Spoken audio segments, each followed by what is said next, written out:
Halo semuanya, Assalamualaikum, selamat datang di Devi's Point of View.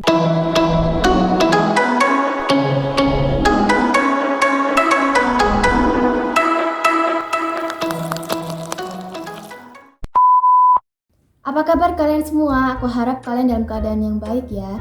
Di video kali ini aku ingin membahas suatu topik yang cukup menarik, yaitu What is love from neuroscience perspective? Apa sih yang sebenarnya terjadi dalam tubuh kita, especially otak kita, ketika kita itu merasakan jatuh cinta? Kayak kalian penasaran gak sih sebenarnya jatuh cinta itu kenapa kita bisa merasakan hal tersebut? Jatuh cinta itu kan perasaan yang kompleks ya, kita tuh merasa happy, di saat yang bersamaan kita juga merasa nervous. Dan kenapa kok kita bisa menyimpulkan perasaan campur aduk itu sebagai jatuh cinta? Dan sebenarnya apa sih yang terjadi di balik itu? Melalui video ini aku akan menjawab hal-hal tersebut. Sebelumnya jangan lupa klik tombol like, komen, dan juga subscribe di bawah untuk menyemangati aku supaya bikin video-video selanjutnya. Thank you! Menurut jurnal yang ditulis oleh Tarlaci, secara emosional, cinta itu dideskripsikan sebagai perasaan senang, bahagia, euforia, di mana diri kita itu bisa memikirkan seseorang ini terus-menerus dan prioritas kita itu juga bisa berubah menjadi dia yang utama. Dan ada rasa ingin berdekatan terus dengan seseorang spesial ini. Nah, ternyata in neuroscience, love is much stronger than a basic emotion or state of mind. Beberapa penelitian yang telah aku baca juga menyimpulkan bahwa setiap kita merasakan suatu emosi, entah itu marah, senang, dan juga jatuh cinta ini, beberapa neuron dalam otak kita tuh berinteraksi satu dengan yang lainnya. Terutama pada bagian ini tuh akan menunjukkan respon aktif gitu ketika kita melihat seseorang spesial ini, entah fotonya ataupun bertemu langsung ataupun videonya. Respon dari beberapa neuron ini itu membuat kita merasakan perasaan senang gitu.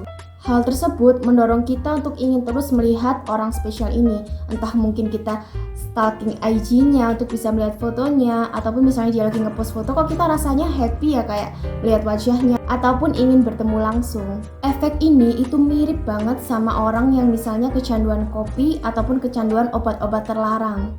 Untuk kalian yang doyan banget ngopi kayak aku, kalau sehari aja nggak ngopi tuh rasanya kayak nggak ngopi tuh kayak belum memulai hari gitu, kayak kita belum bisa fokus, kita kayak jadi lemes dan pusing. Nah, efeknya itu jadi mirip-mirip ini. Kalau dalam jurnal ini ya, dia menggambarkan bahwa otak kita itu akan menjadi lautan dopamin. Dan efek tersebut itu akan berlangsung terus sampai ada titik di mana otak kita tuh merasa oke, cukup dan kembali dalam fase tenang. Nah, pada bagian lain dalam otak, yaitu pada bagian ini, malah kebalikannya atau bisa kita sebut mengalami penurunan kerja atau bahkan nggak aktif sama sekali. Padahal ini adalah wilayah penting untuk berpikir logis termasuk dalam pengambilan keputusan. Ini adalah otak yang mengatur sumber logika manusia terhadap kesopanan, aturan moralitas yang ada, dan lain-lain. Pantesan kadang ada kan yang kita istilahkan sebagai teman kita lagi bucin nih jadi budak cinta, disuruh ini mau, disuruh ini nurut. Istilahnya apapun akan diberikan nih untuk orang spesial ini. Ya karena ini sebabnya, pokoknya semua perilaku yang ngadi-ngadi kadang tuh emang gak disadari sama yang pelakunya, tapi sekitarnya tuh akan bisa melihat, wah nih pasti dia lagi cinta buta nih. Karena memang ada beberapa bagian dari otak yang menjadi non-aktif. Gak hanya neuron aja yang berperan dalam perasaan jatuh cinta ini, tapi hormon-hormon dalam tubuh kita juga bereaksi. Menurut jurnal ini, cinta itu juga dikendalikan oleh beberapa hormon, yaitu ini. Kalau kita beralih membahas tentang hormon dalam tubuh ya, cinta itu bisa dikategorikan menjadi 3 hal. Yang pertama ada keterikatan. Yang bermain di sini adalah 2 hormon ini. Jadi seseorang ini memang cenderung ingin terus dekat dan terikat dengan seseorang yang spesial ini. Jadi kalau berdasarkan hal ini, teori mengenai cinta itu nggak perlu memiliki, agak bullshit ya. Yang kedua ada daya tarik. Di sini yang bermain adalah dopamin. Tubuh itu menghasilkan banyak dopamin. Ini juga ada hubungannya dengan yang sebelumnya aku sebutin tadi, yaitu hormon vasopresin dan juga oksitosin. Kedua hormon itu akan berinteraksi dengan bagian subcortical reward system, dan interaksi tersebut akan menghasilkan banyak dopamin di dalam tubuh kita.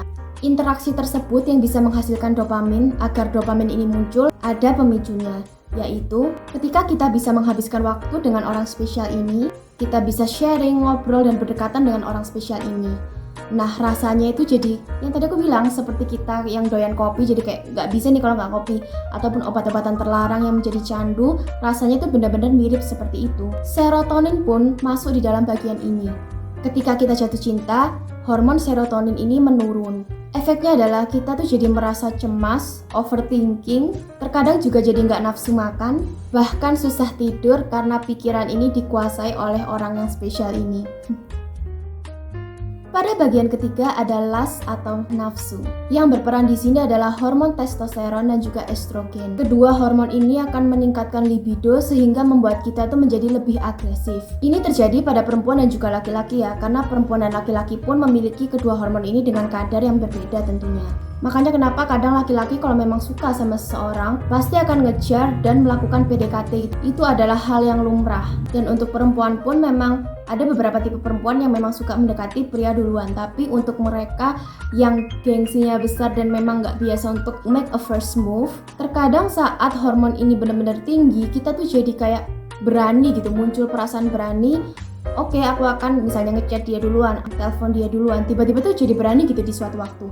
Nah, mungkin aja ketika waktu tersebut hormon-hormon ini tuh lagi meningkat. Cukup menarik ya ternyata. Jadi efek-efek umum yang biasanya kita rasain yaitu jadi kepikiran dia terus, suka stalking, lihat Instagramnya, kepo sama fotonya, ingin bertemu terus, kadang tuh jadi susah tidur dan kadang jadi males makan. Di saat yang bersama pun ada euforia dan kesenangan tersendiri gitu ketika momen jatuh cinta itu ada. Itu semua ternyata memang hal yang wajar yang dirasakan setiap manusia. Karena memang ketika kita jatuh cinta, neuron dan hormon dalam tubuh kita itu saling berinteraksi, bereaksi, dan menimbulkan efek-efek tersebut. Kalau menurut kalian sendiri gimana? Di sini ada nggak sih yang lagi ngerasain hal-hal serupa? Cerita di kolom komentar ya. Oke, cukup sekian video kali ini. Cukup singkat dan padat kan ya penjelasan dari aku. Semoga bisa menambahkan insight untuk kalian semua. Sampai bertemu di video-video selanjutnya. Dadah!